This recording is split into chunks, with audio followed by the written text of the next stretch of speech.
Welcome back students. इस video में हम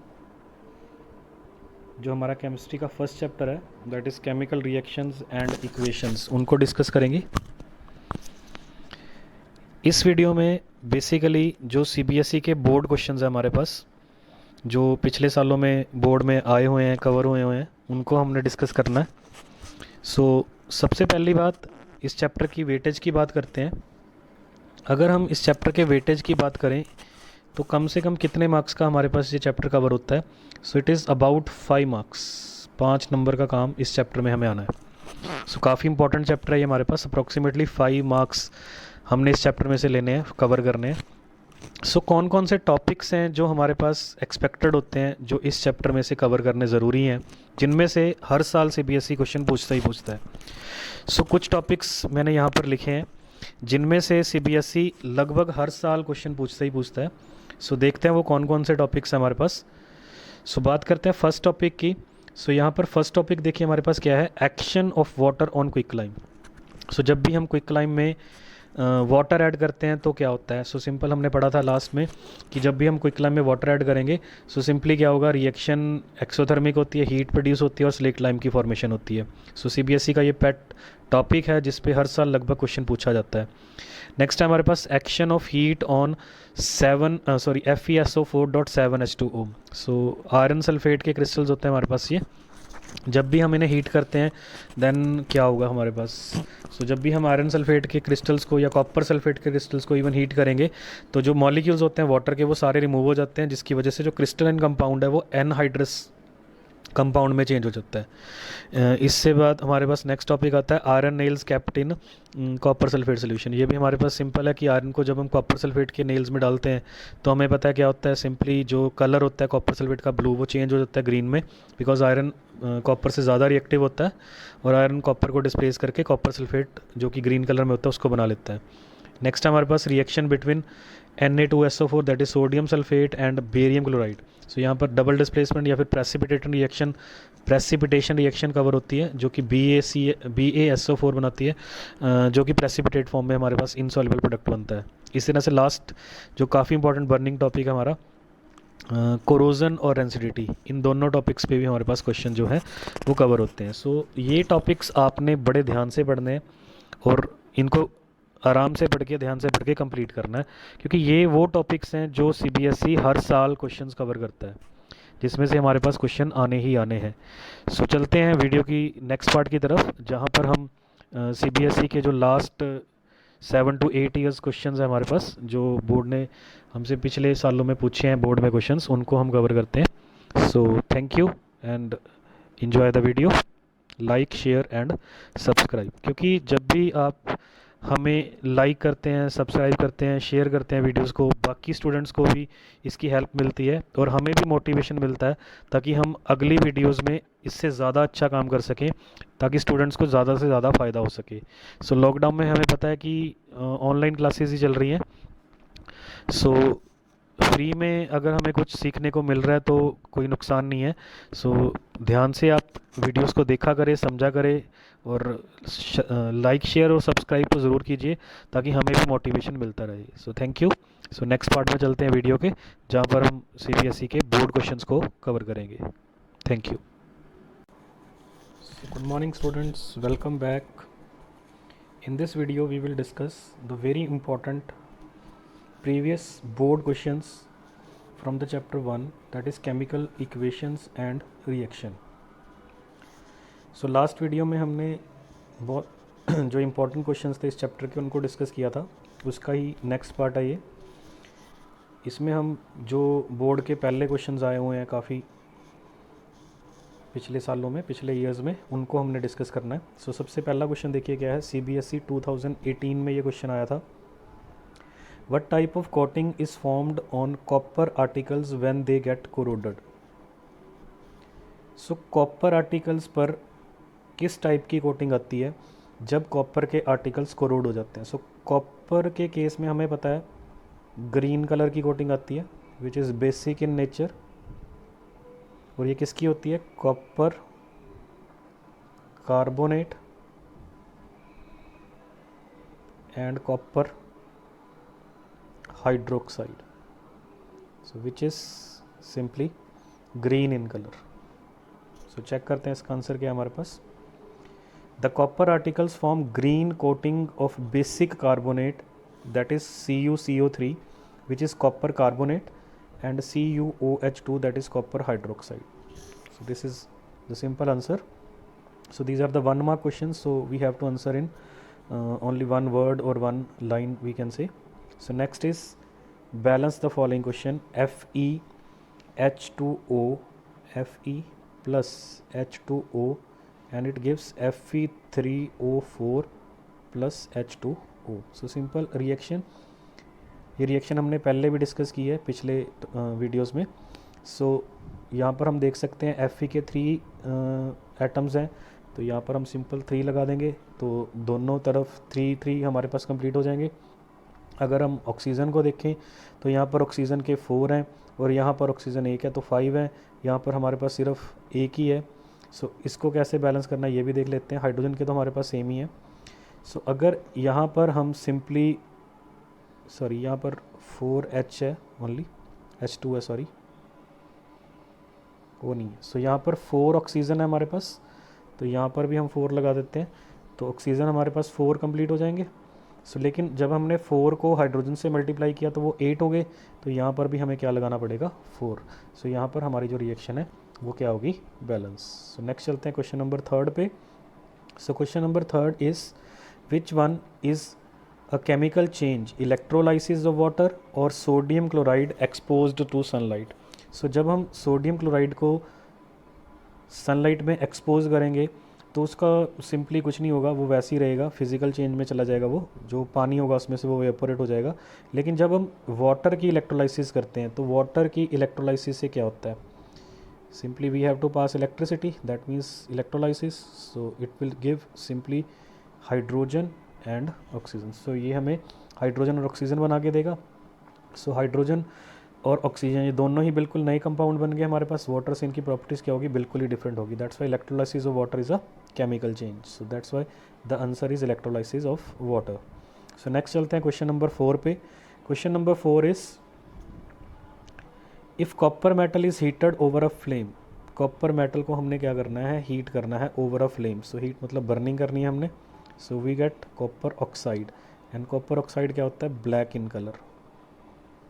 So answer is copper oxide. So once again question है क्या हमारे पास, what is the color and composition of this coating.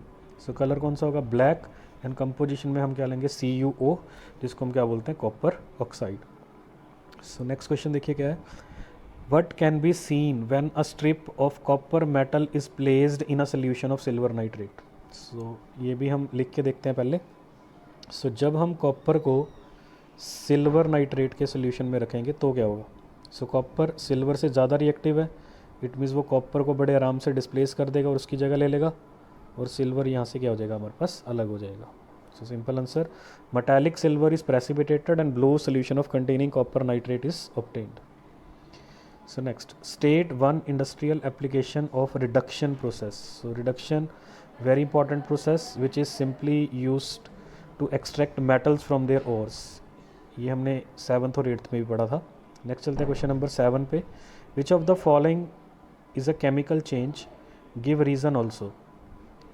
इनमें से हमने बताना है कि केमिकल चेंज कौन सा है और हमारे पास क्यों है, इसका रीज़न भी देना है। बर्निंग ऑफ वैक्स है, मेल्टिंग ऑफ वैक्स है। अब हम पीछे पढ़ चुके हैं, मेल्टिंग जो होता है हमारे पास, बॉइलिंग जो होता है हमारे पास, इसमें कोई नया सब्सटेंस नहीं बनता, इसकी वजह से मेल्टिंग ऑफ वैक्स क्या होगा हमारे पास, सिंपल एक फिजिकल चेंज। बट जब हम किसी भी चीज़ को बर्न करते हैं तो हमारे पास हमेशा कार्बन डाइऑक्साइड और वाटर बनते हैं, यानी कि नए कंपाउंड बनते हैं। इसकी वजह से बर्निंग ऑफ वैक्स क्या हो जाएगा हमारे पास, एक केमिकल चेंज हो जाएगा। ये रीज़न भी है उसका। Which one is a chemical change, fermentation of fruit juice और diluting fruit juice. Diluting means हमने सिर्फ उसमें पानी ऐड करना है, उसमें तो कोई चेंज नहीं आएगा। लेकिन फर्मेंटेशन में हमारे पास क्या होता है, जो बैक्टीरिया वगैरह होते हैं वो क्या करते हैं, डीकम्पोज करते हैं। फर्मेंटेशन में क्या हो जाएगा हमारे पास, केमिकल चेंज हो जाएगा। Next question is which one is a chemical change, rusting of iron और मेल्टिंग। मेल्टिंग हम पहले भी डिस्कस कर चुके हैं, एक फिजिकल चेंज है, बट रस्टिंग में हमारे पास एक नया सब्सटेंस बनता है जिसे हम क्या बोलते हैं, rust, which is brown in colour. That's why rusting of iron is a chemical change. Next, move to the next. State one basic difference between a physical change and a chemical change. So physical change और chemical change में हमें एक simple सा difference देना है। So simple remember, basic difference only क्या है हमारे पास कि जब भी हमारे पास फिजिकल चेंज होगा there will be no new compound formed, no new compound is formed. Similarly जब केमिकल चेंज होगा तो हमारे पास ऑलवेज क्या होगा, एक न्यू कंपाउंड फॉर्म होगा। So this is very important. So that is the basic difference.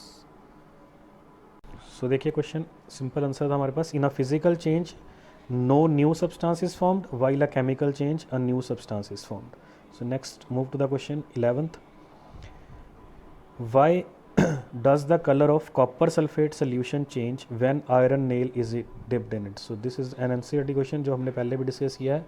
Iron को जब हम कॉपर सल्फेट यानी कि ब्लू कलर के सोल्यूशन में डालेंगे तो आयरन क्या होता है हमारे पास, कॉपर से ज़्यादा रिएक्टिव होता है। सो यहाँ पर कॉपर डिस्प्लेस हो जाएगा आयरन से। सो क्या बन जाएगा हमारे पास, iron sulphate which is green in colour, that's why the colour changes. So iron is more reactive element than copper. So when iron nail is dipped in copper sulfate solution which is blue in color, iron being more reactive than copper, so it displaces copper from copper sulfate, so that's why the reaction proceeds. Next चलते हैं question number 12 पे। In electrolysis of water, why is the volume of gas collected over one electrode double than that of the gas collected than other electrode? So ये भी question हमने NCERT में किया है पहले। सो CBSE 2013 में क्वेश्चन आया हुआ है ये। सो इलेक्ट्रोलाइसिस ऑफ वाटर में क्या होता है हमारे पास, हाइड्रोजन बनती है, ऑक्सीजन बनती है, और हाइड्रोजन के अगर फॉर्मूले में हम देखें तो 2 मॉलिक्यूल्स हैं, ऑक्सीजन का 1 मॉलिक्यूल है, यानी कि ये दोनों 2:1 में ज्वाइन कर रहे हैं आपस में। इसी वजह से हाइड्रोजन की जो अमाउंट होती है वो क्या होती है, डबल होती है, किससे, ऑक्सीजन से। चलते हैं नेक्स्ट क्वेश्चन की तरफ। CBSE 2013 का ये क्वेश्चन है, name the oxidising agent and reducing agent. ये भी हमने पहले समझा हुआ है। कॉपर ऑक्साइड CuO, इसके पास ऑक्सीजन है, मीन्स ये ऑक्सीडाइजिंग एजेंट होगा, और हमें पता है ऑक्सीडाइजिंग एजेंट कौन होता है, reduced. Simple answer. So reduce substance कौन हो जाएगा हमारे पास, कॉपर ऑक्साइड। अब हमारे पास दूसरा कौन है, हाइड्रोजन। हमें पता हाइड्रोजन क्या होता है, रिड्यूसिंग एजेंट, और रिड्यूसिंग एजेंट कौन होता है, ऑक्सीडाइज्ड। सो ऑक्सीडाइज्ड कौन हो जाएगा, हाइड्रोजन। सिंपल। एक चीज़ का और ध्यान रखना है इस क्वेश्चन में खास करके कि जब भी हम रिड्यूस्ड और ऑक्सीडाइजिंग बताएंगे तो हमारे पास हमेशा ये चीज़ का ध्यान रखना है कि हमने लेफ़्ट साइड में जो कंटेंट दिए हुए हैं उन्हें यूज़ करना है। सो यहाँ पर ऑक्सीडाइजिंग एजेंट जिसके पास ऑक्सीजन होता है, सो copper oxide, reducing agent means hydrogen. पहले हमने ऑक्सीडाइज्ड और रिड्यूस डिस्कस कर लिया था। अगर आपको ऑक्सीडाइज्ड रिड्यूस पूछा जाएगा तो इनका रिवर्स हो जाएगा। So oxidising agent means reduced, so CuO will be reduced. Reducing agent means oxidized, so hydrogen will be oxidized. So next question number 14, CBSE 2013 again. On adding dilute hydrochloric acid to copper powder, so copper powder means Cu, इसमें हमने क्या add करना है, dilute hydrochloric acid, that is HCl in dilute form. The solution formed is blue green. Product the new compound formed which imparts the blue green colour. So यहाँ पे simple है, CuCl2 बनेगा और हाइड्रोजन यहाँ पे displace हो जाएगी।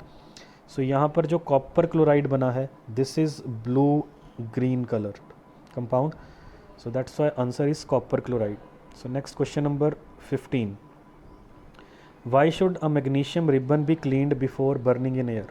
सो जब हम मैग्नीशियम रिबन को जलाते हैं, बर्न करते हैं, तो उसको क्लीन करना क्यों ज़रूरी होता है, ये भी हम सिंपल हमारा NCERT क्वेश्चन है, पहले डिस्कस कर चुके हैं। मैग्नीशियम ऑक्साइड और मैग्नीशियम कार्बोनेट की लेयर होती है इसके ऊपर, जिसको साफ़ करना बहुत ज़रूरी होता है।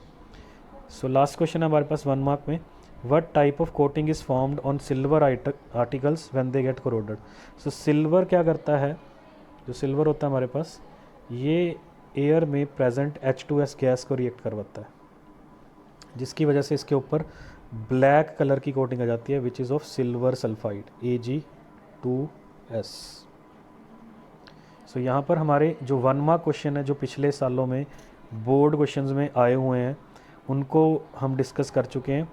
बहुत इंपॉर्टेंट क्वेश्चन है गाइस, इनको ध्यान से करें, आप ध्यान से समझें। अगर आपको कोई भी डाउट रहता है, कोई भी क्वेश्चन क्लियर नहीं हो रहा है, तो कमेंट सेक्शन में जाकर आप अपने डाउट्स को क्लियर कर सकते हैं। सो चलते हैं क्वेश्चन नंबर नेक्स्ट पे। जो कि है हमारे short questions, that is 2 marks और 3 मार्क्स में जो हमारे क्वेश्चन आते हैं। CBSE 2018 का बहुत इंपॉर्टेंट क्वेश्चन है जो पिछले साल हमारे पास कवर हुआ था। MnO2 + 4HCl रिएक्शन दे रहा है हमारे पास MnCl2 2H2O एंड Cl2। अब हमने क्या बताना है इसमें, ऑक्सीडाइज्ड बताना है और रिड्यूस्ड बताना है। तो अभी हम करके आए हैं MnO2, इसके पास ऑक्सीजन है, मींस ये क्या हो जाएगा, रिड्यूस्ड। सिमिलरली HCl के पास हाइड्रोजन है, ये रिड्यूसिंग एजेंट होगा, इसका मतलब ये कौन होगा, oxidised. So simple answer. Next है हमारे पास डिफाइन ऑक्सीडेशन एंड रिडक्शन। अब हमने ऑक्सीडेशन और रिडक्शन को डिफाइन करना है ऑन इट्स बेसिस। सो जब भी किसी भी रिएक्शन में हाइड्रोजन रिमूव होगा तो वो ऑक्सीडेशन होगा, और जिसमें हाइड्रोजन ऐड होगा या ऑक्सीजन रिमूव होगा तो उसको हम क्या बोलेंगे, reduction. So next question is question number 2। What happens when hydrogen is added to a vegetable oil in the presence of nickel? Name the reaction and write one difference between the physical property of the vegetable oil and the product obtained in this reaction. Write the role of the nickel. So basically ये question हमारा carbon compound chapter का है जो हम आगे जाके discuss करेंगे chapter 4 में। लेकिन यहाँ पर सिंपल उसने रिएक्शन का नाम पूछा तो याद रखना है एडिशन ऑफ हाइड्रोजन। जब भी किसी भी रिएक्शन में हाइड्रोजन ऐड होगा तो उस रिएक्शन को बोलेंगे हम hydrogenation. So the name of the reaction is hydrogenation. Simple. इसके बाद उसने पूछा था कि सिंपली एक फिज़िकल डिफरेंस देना हमारे पास, जो प्रोडक्ट ऑब्टेन होगा हमारे पास और जो हम रिएक्शन में कंटेंट लेके चले थे। सो याद रखना है कि जो वेजिटेबल ऑयल है वो जो हमारा रिएक्टेंट था वो हमेशा हमारे पास लिक्विड स्टेट में होगा, जबकि हमारे पास जो प्रोडक्ट ऑब्टेन होगा it will be in solid state. So that is the physical difference. Last time हमारे पास निकल का रोल क्या है, हमारे पास निकल वर्क करता है एज अ कैटालिस्ट। सो यहाँ पर एक डेफिनेशन कैटालिस्ट की भी कवर कर लेते हैं। What is catalyst? So catalyst क्या होता है, एक कंपाउंड होता है, एक एटम होता है, एक एलिमेंट होता है वी कैन से, जो कि किसी भी रिएक्शन को या तो फास्ट करता है या क्या करता है, स्लो करता है। सो जो रिएक्शन को फास्ट करते हैं उन्हें हम पॉजिटिव कैटालिस्ट बोलते हैं, जो हमारे पास रिएक्शन को स्लो करते हैं उन्हें हम नेगेटिव कैटालिस्ट बोलते हैं। ये रिएक्शन ख़त्म होने के बाद हमें एज इट इज़ मिल जाते हैं, इनका कोई ज़्यादा हमारे पास यूज़ नहीं होता है। सो नेक्स्ट चलते हैं क्वेश्चन नंबर 3 पे। Decomposition require energy either in the form of heat, light, electricity for breaking down the reactants. Write one equation for each decomposition reaction where the energy is supplied in the form of heat, light and electricity. So guys ये भी question CBSE 2018 में आया हुआ है, बहुत important question है। So basically CaCO3 जो है हमारे पास, ये जब हम हीट करते हैं, सो हीट की एग्जांपल में ले लेंगे हम इसे, ये डीकम्पोज हो जाएगा किस में, CaO में और CO2 में। सो नेक्स्ट चलते हैं सेकंड पार्ट पे। सनलाइट की रिएक्शन AgCl में से जब हम सनलाइट पास करेंगे तो हमारे पास सिल्वर अलग हो जाएगा, क्लोरीन अलग हो जाएगा। सिमिलरली वाटर वाली रिएक्शन हम काफ़ी टाइम से डिस्कस कर रहे हैं, इलेक्ट्रिसिटी पास करोगे हाइड्रोजन बन जाएगा, ऑक्सीजन बन जाएगा। सो ये हमारे पास सिंपल रिएक्शंस हैं जिनको हम इन रिएक्शंस की फॉर्म में कंप्लीट कर सकते हैं। सो नेक्स्ट है हमारे पास question number 4, on adding a drop of barium chloride. So barium chloride is what, BaCl2। किस में ऐड करना है, in aqua solution of sodium sulphide, that is Na2SO4।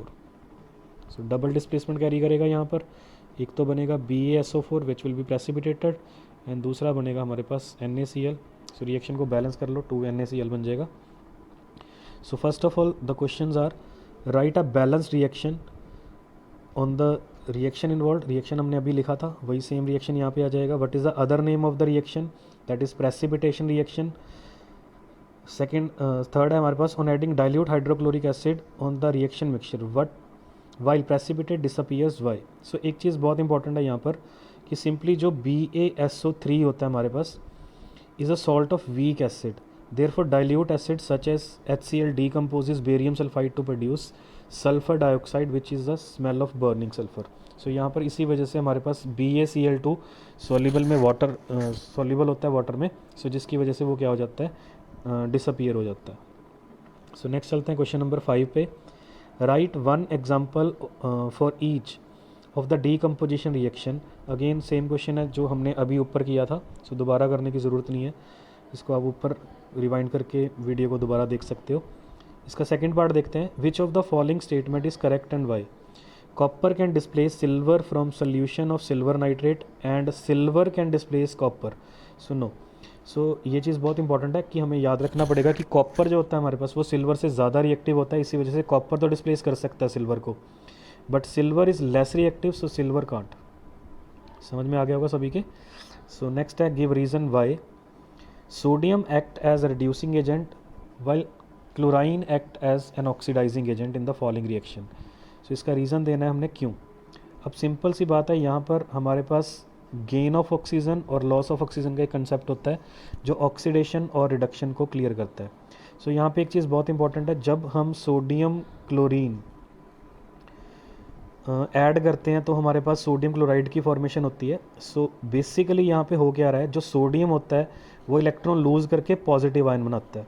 सो जो भी element we can say electron को लॉस करेगा, so according to the concept of loss of electron it will become a reducing agent. So यहाँ पे याद रखना है sodium क्या कर रहा है, इलेक्ट्रॉन को लूज़ करके Na+ बना रहा है। सो पॉजिटिव आयन जो भी बनाएगा वो कौन होगा हमारे पास, रिड्यूसिंग एजेंट। सिमिलरली जो क्लोरीन है हमारे पास वो क्या कर रहा है, Cl- बना रहा है, गेन कर रहा है इलेक्ट्रॉन। सो जो भी इलेक्ट्रॉन गेन करेगा वो हमारे पास कौन होगा, ऑक्सीडाइजिंग एजेंट होगा। समझ में आ गया होगा सभी के। सो नेक्स्ट चलते हैं सेकंड पार्ट की तरफ।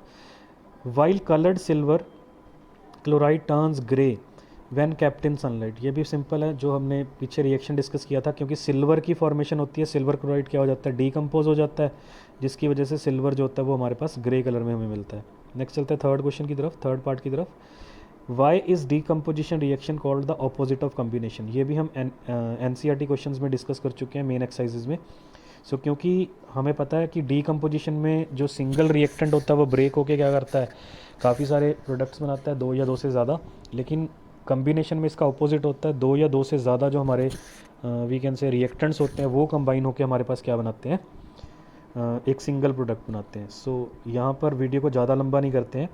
बाकी क्वेश्चन हम नेक्स्ट वीडियो में डिस्कस करेंगे पार्ट 3 में। पार्ट 1 पहले आ चुका है हमारा, जो पार्ट 2 है इसमें हमने बोर्ड के जो 1 मार्क क्वेश्चन है और 2 मार्क अभी क्वेश्चन कंप्लीट नहीं हुए, उनको आगे वाली वीडियोस में डिस्कस करेंगे। यहाँ तक आपने पहले इनको कवर कर लेना। इसका कोई भी डाउट अगर रहता है तो वो आप कमेंट सेक्शन में जाके डाउट्स को मुझे पूछ सकते हैं। Thank you, have a nice day. मिलते हैं नेक्स्ट वीडियो में।